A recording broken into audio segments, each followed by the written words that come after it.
Hello students, I am doctor Vinod Kamble.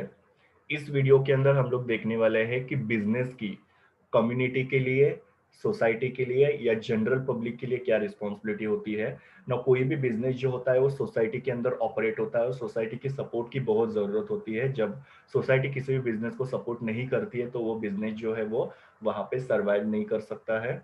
Okay, जैसे हम लोग ने टाटा टाटा नैनो का एग्जांपल ले सकते हैं कि टाटा नैनो जब बंगाल में सेटअप होने वाला था तो वहाँ पे कुछ इश्यूज, पॉलिटिकल इश्यूज या सोशल इश्यूज वहाँ पे हो रहे थे और जिसकी वजह से उनको पूरा का पूरा प्लान जो है वो गुजरात में शिफ्ट करना पड़ा।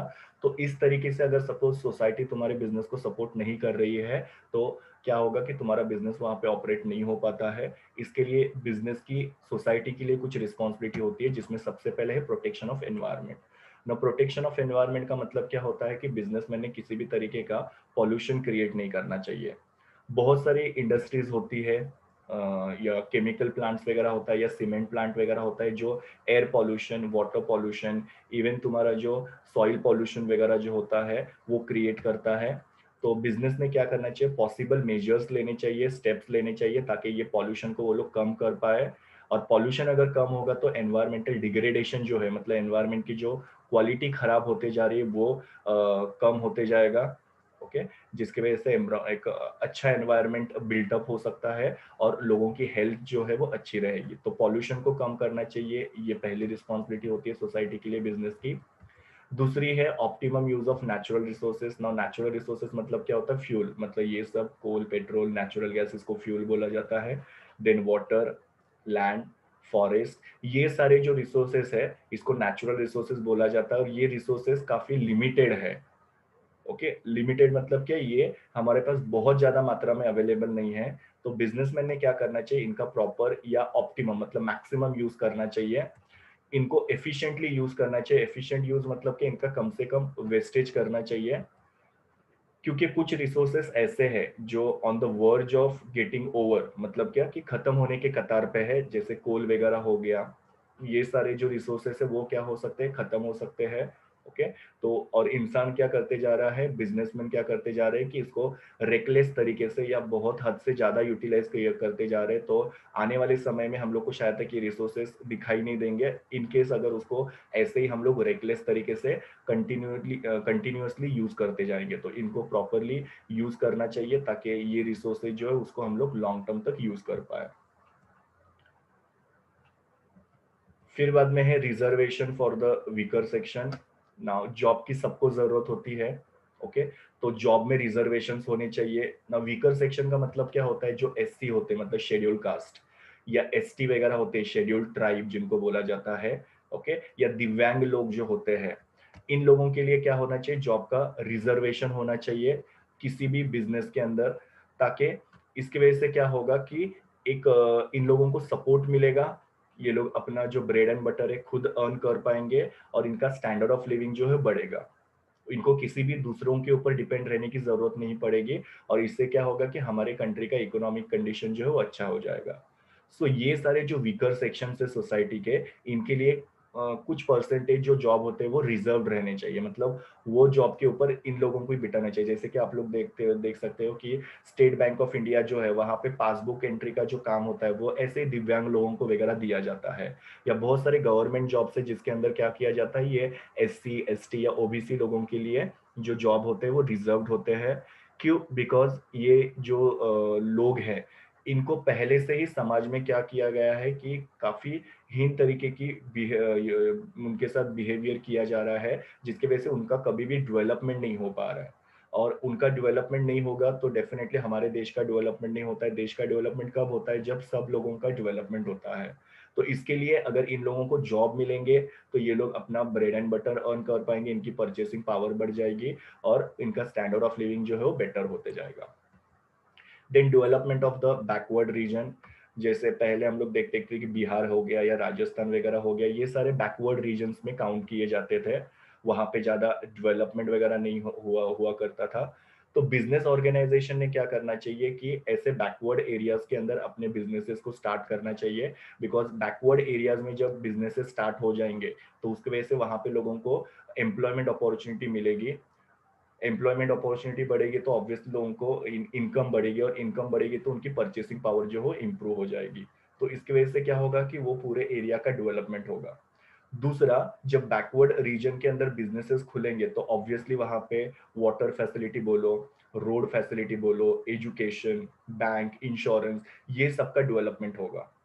ओके, तो इसके लिए क्या होना चाहिए कि सिर्फ जो मुंबई जैसे मेट्रोपॉलिटन सिटीज है या बड़ी बड़ी सिटीज है वहां पे सिर्फ बिजनेस नहीं खोलना चाहिए, तो बैकवर्ड रीजन्स के अंदर भी बिजनेस वगैरह खोलने चाहिए। ओके, और गवर्नमेंट जो है बहुत ज्यादा सपोर्ट वगैरह करता है, सब्सिडीज वगैरह प्रोवाइड करते हैं जो बिजनेसेस बैकवर्ड एरियाज में अपने बिजनेसेस खोलते हैं। पर कुछ बिजनेसमैन जो होते हैं वो ऐसा सोचते हैं कि बैकवर्ड एरियाज में अगर हम लोग बिजनेस खोलेंगे तो उसकी वजह से हमारा बिजनेस अच्छे से नहीं चल पाएगा। ओके, पर क्या होगा कि लॉन्ग टर्म में ये काफी ज्यादा बेनिफिशियल होगा, क्योंकि जितने बिजनेसेस बढ़ेंगे उतना वो एरिया का डेवलपमेंट होगा और वहां पे भी लोगों की डिमांड बढ़ना शुरू हो जाएगा। तो इसके लिए सिर्फ जो ऑलरेडी डेवलप्ड रीजन है वहां पे बिजनेस खोलने से अच्छा है कि बैकवर्ड एरियाज में भी बिजनेसेस खोलने चाहिए, जिससे हर एक रीजन का, हर एक स्टेट का जो है वो इक्वल डेवलपमेंट होगा, और उससे फिर हमारे इकोनॉमी का या हमारे कंट्री का पूरा डेवलपमेंट हो सकता है। नहीं तो फिर क्या होगा कि इम्बैलेंस होगा कि कुछ जो रीजन है वो बहुत ज्यादा डेवलप्ड होंगे और कुछ रीजन जो है वो कम डेवलप्ड होंगे। सो इस तरीके से बैकवर्ड एरियाज का भी डेवलपमेंट करना चाहिए। Protest against anti social activities. ना, एंटी सोशल एक्टिविटी मतलब स्मगलिंग वगैरह करना, किसी भी अंडरवर्ल्ड के जो लोग होते हैं, ओके, उन लोगों को सपोर्ट करना या उनके साथ कोई भी एसोसिएशन रखना, गवर्नमेंट ऑफिशियल्स को ब्राइब वगैरह देना, ये सारी जो एक्टिविटीज है इसमें बिजनेसमैन ने पार्टिसिपेट नहीं करना चाहिए। ये सब चीजों के लिए बिजनेसमैन ने किसी भी तरीके से सपोर्ट नहीं करना चाहिए, बिकॉज ये एक्टिविटीज जो होते हैं वो सोसाइटी को क्या करते हैं, एडवर्सली अफेक्ट करते हैं। एडवर्सली मतलब कि बुरी तरीके से अफेक्ट करते हैं। तो किसी भी तरीके की स्मगलिंग एक्टिविटी या अंडरवर्ल्ड लोगों को फंड्स वगैरह प्रोवाइड करना या गवर्नमेंट ऑफिशियल को ब्राइब वगैरह देके अपना काम वगैरह कराना, ये सब एक्टिविटी बिजनेसमैन ने करना चाहिए नहीं। उनको किसी भी तरीके का फाइनेंशियल सपोर्ट वगैरह नहीं करना चाहिए ये सब एक्टिविटीज के लिए। फिर बाद में है प्रोवाइड फाइनेंशियल असिस्टेंस। ना, फाइनेंशियल असिस्टेंस का मतलब क्या होता है, डोनेशंस वगैरह प्रोवाइड करना या फंड्स वगैरह प्रोवाइड करना, किसके लिए, तो सोशल कॉजेस के लिए। ना, सोशल कॉज क्या होता है, जैसे गवर्नमेंट पॉवर्टी इरेडिक्शन, इरेडिक्शन मतलब रिमूव करना, तो पॉवर्टी कम करने के लिए कुछ एक्टिविटीज वगैरह किए जाते हैं। लिटरेसी रेट बढ़ाने के लिए कुछ एक्टिविटीज की जाती है। हेल्थ केयर इंप्रूव करने के लिए कुछ एक्टिविटीज की जाती है, जैसे हॉस्पिटल्स वगैरह बांधना या स्कूल कॉलेजेस वगैरह कंस्ट्रक्ट करना या लोगों को एम्प्लॉयमेंट अपॉर्चुनिटीज वगैरह अवेलेबल करके देना। ओके, पेंशन स्कीम्स वगैरह प्रोवाइड करके देना उनको। तो ये सब एक्टिविटीज के लिए गवर्नमेंट को डोनेशंस या फाइनेंशियल असिस्टेंस बिजनेसमैन ने प्रोवाइड करना चाहिए, ताकि ऑब्वियसली सोशल डेवलपमेंट हो पाएगा। और दूसरा, कुछ सोशल अवेयरनेस प्रोग्राम्स वगैरह करने होते हैं गवर्नमेंट को, जैसे एंटी ड्रग कैंपेन, मतलब ड्रग के बारे में लोगों को अवेयरनेस क्रिएट करना है। Anti noise pollution campaign, health campaign, ये सब अवेयरनेस करना बहुत जरूरी है हमारे यहाँ पे, बिकॉज लोगों को ये सब चीजों की अवेयरनेस जब तक हम लोग करेंगे नहीं तब तक ये सारे जो प्रॉब्लम्स है वो हमारी सोसाइटी में से बाहर जाएंगे नहीं। तो गवर्नमेंट एडवर्टीजमेंट के थ्रू या दूसरे किसी भी सोर्स से ये सब चीजों का अवेयरनेस किया जाता है, जिसकी वजह से क्या होगा कि लोगों के बीच में ये सब जो प्रॉब्लम्स है, इनका इल इफेक्ट जो होता है या इनका जो बुरा परिणाम होता है उसका उनके बीच में अवेयरनेस हो जाएगा और लोग जो है वो एक्टिविटी से दूर रहेंगे। ओके, या फिर लोग अपने हेल्थ की या क्लीनलीनेस की, ये सब चीजों का प्रॉपर केयर लेना शुरू करेंगे। तो अवेयरनेस क्रिएट करना बहुत जरूरी है। और ये सोशल कॉज के लिए या सोशल अवेयरनेस प्रोग्राम के लिए जो होता है काफी ज्यादा फाइनेंशियल असिस्टेंस की जरूरत होती है, जो बिजनेसमैन डोनेशन के फॉर्म में सोसाइटी को प्रोवाइड कर सकते हैं या गवर्नमेंट को प्रोवाइड कर सकते हैं। नेक्स्ट है प्रिवेंट कंजेशन। नाउ कंजेशन का मतलब क्या होता है, क्राउड, बहुत ज्यादा गर्दी क्रिएट करना। बिजनेसमैन जो होते हैं उन्होंने अपनी इंडस्ट्री जो होता है उसका कंजेशन क्रिएट नहीं करना चाहिए। इनफैक्ट उन्होंने क्या करना चाहिए, इंडस्ट्रीज को अलग अलग एरियाज में स्प्रेड करना चाहिए, अलग अलग लोकेशंस में स्प्रेड करना चाहिए। ओके, जो इंडस्ट्रीज होती है वो इंडस्ट्रीज इंडस्ट्रियल जोन एरिया जो होते हैं, मतलब ऐसे एरिया जहाँ पे सिर्फ इंडस्ट्रीज होती है वहां पे सेटअप करना चाहिए। अगर सपोज इंडस्ट्रीज को रेसिडेंशियल एरियाज के बीच में सेटअप किया तो उसकी वजह से क्या हो सकता है कि वो रेसिडेंशियल एरिया में पॉल्यूशन वगैरह क्रिएट होके वहां के लोगों की हेल्थ अफेक्ट हो सकती है। ओके। सो इंडस्ट्रीज का एक ही जगह पे कंजेशन नहीं होना चाहिए, अलग अलग जगह पे इंडस्ट्रीज स्प्रेड होनी चाहिए।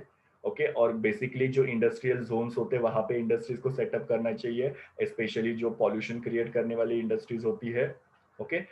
दूसरा चीज ये होता है कि अगर एक ही जगह पे अगर इंडस्ट्री जो होती है वो लोकेटेड हो जाती है तो उसके वजह से वहां पे काफी सारे लोग जो होते हैं वो जॉब के लिए आते हैं, और जॉब के लिए लोग वहां पे आने की वजह से फिर वहां पे लोग स्लम्स वगैरह बना के रहना शुरू कर देते हैं, या बहुत ज्यादा ट्रैफिक जैम वगैरह होना शुरू हो जाता है, जैसे कि मुंबई की हालत है।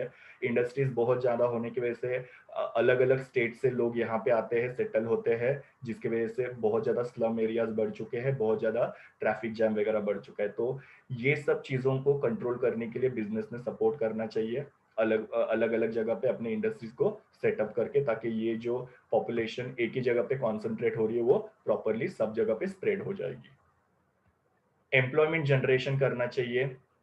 ओके। हर एक सेक्शन के जो लोग होते हैं सोसाइटी के, जैसे कि स्किल्ड हो सकते हैं, अनस्किल्ड वगैरह हो सकते हैं, ओके, मेल हो सकते हैं, फीमेल हो सकते हैं, सबके लिए क्या करना चाहिए, एम्प्लॉयमेंट अपॉर्चुनिटीज क्रिएट करनी चाहिए, जिसके लिए बिजनेस क्या कर सकते हैं, एक्सपेंशन एंड डाइवर्सिफिकेशन एक्टिविटीज कर सकते हैं, मतलब नए नए प्रोडक्ट को मार्केट में ला सकते हैं, तो उनको बेचने के लिए लोगों की जरूरत पड़ सकती है, उनको बनाने के लिए लोगों की जरूरत पड़ सकती है, अलग अलग मार्केट में एंट्री करना चाहिए। सो जितना बिजनेस एक्सपेंड होगा उतना क्या होगा, एम्प्लॉयमेंट अपॉर्चुनिटीज क्रिएट होगी।